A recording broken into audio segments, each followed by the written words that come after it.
Hello, my name is Matthew Park, and today I'll be discussing my WHIRL presentation on Nissan.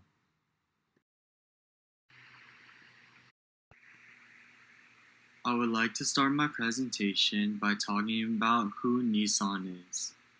So, on June 1st, 1934, Nissan was founded by Yoshisuke Saikawa. He basically was the CEO of another company, a Tokyo-based company in Japan, called Jidosha Seizo Kabushi Kaisha. It was another automobile manufacturing company. However, eventually they would change their name to Nissan Motor Company in 1933.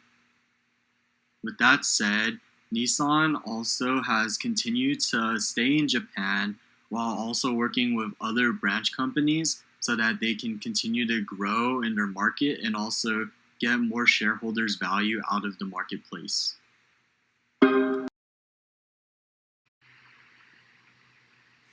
Starting off the presentation, I would like to talk about the first issue of ex-chairman Carlos Ghosn. Carlos Ghosn is not just the chairman for Nissan, but he is also the chairman of many other companies. Carlos Ghosn was a super chairman for 2 decades, and in November of 2018, he was arrested by the Japanese government for misconduct charges. He failed to pay for bail late last year and escaped to Lebanon. With that said, it led the company to be in a lot of misfunctions, and also in addition to that, Hiroto Saikawa, the ex-CEO of the company at the time, also got caught up in a scandal. Saikawa basically was stealing money from the company in 2013, he claimed that he needed a raise because he felt like he wasn't being compensated correctly for the amount of work that he was putting in. Thus, the longer and longer he worked at the company, in 2018, he was able to move up as the CEO of the company. And Carlos Ghosn, the chairman at the time, was still with the company in Japan so that he could help Hiroto Saikawa out with the company as his successor.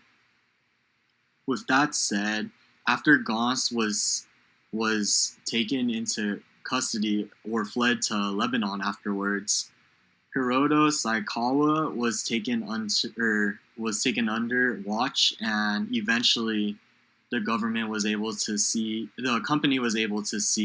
that Saikawa had stolen money from the company, about 96.5 yen, which is at that time approximately 900,000 USD. These are basically some screenshots that you could look at and some websites you can look at as well for the history of the company. And not only that, but it also shows the YouTube video of the interview with the ex-chairman Carlos Ghosn and some other information regarding the scandal that occurred. I feel like this case relates a lot to public relations, since not only was there a lot of personal interests which led to the dysfunction within the organization and company itself, but also once the chairman left the company and fled to Lebanon, the company was in a lot of dysfunction, which led to more scandals and cases, such as shown through ex-CEO Saikawa at the time when he stole money from Nissan. With that said, there led to a lot of credibility loss for Nissan, and their sales began to drop since their relationships with other foreign companies had been fractured. In addition to that, the relevance to public relations and how that this is a win in this case would be that this case of Nissan, they took an initial big drop, however, in sales. However, as time went on and the new chairman and CEO were selected, Nissan has made an incredible recovery since 2018 when all these scandals had occurred. Since 2018 when the chairman resigned, and 2019 when the ex-CEO Saikawa resigned. The company was able to increase sales and relationships with other foreign companies, and they were also able to continue to grow the company in the vision that they saw forth. They want to continue to sell more and more motorized vehicles that are more luxurious and for the rich. In addition to this thought, the key publics for this was very much anyone who's willing to buy an automobile at the time. The key publics aren't a very heavy focus for Nissan, other than the fact that they're not specifically targeting the rich, but they're making their vehicles more for those who have the money to pay for those high luxuries inside vehicles. In addition to this, money is always a motivation for people in public relations and key publics. Therefore, just as seen as ex-CEO Saikawa, he wanted the money when he took all the money and wanted more pay in 2013 at the time. And he took the money in 2018 at about 900,000 USD. And this just shows that their key publics is the rich and they would just want more money as a company overall.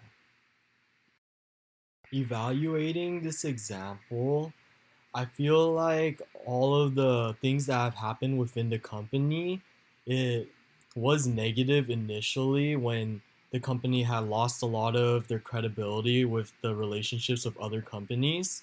And in addition to that, I also feel like it was a loss at the time when they initially had lost their CEO and their chairman, so that they had a struggle for power in the beginning. However, Nissan had a very smooth transition to their next CEO and chairman, and going off of that, Nissan was also able to increase their sales to this day. And as they're recovering, they're making a great recovery right now in their sales and their foreign relationships with other companies and automobile companies specifically. They're able to continue to grow as a company and just be able to prosper. If I were to have been hired as a public relations professional, I would have done differently. I probably would have focused more upon the richer audience so that we would have a specific target audience we are trying to reach. Since currently Nissan doesn't sell many luxurious cars, however, they sell more standard cars to people of the middle class and the lower class rather than the upper class. And with that said, I would like to, as a public relations professional, I would focus on the upper class so that we could expand our audience range. And that's something that I would like to improve on. Thank you.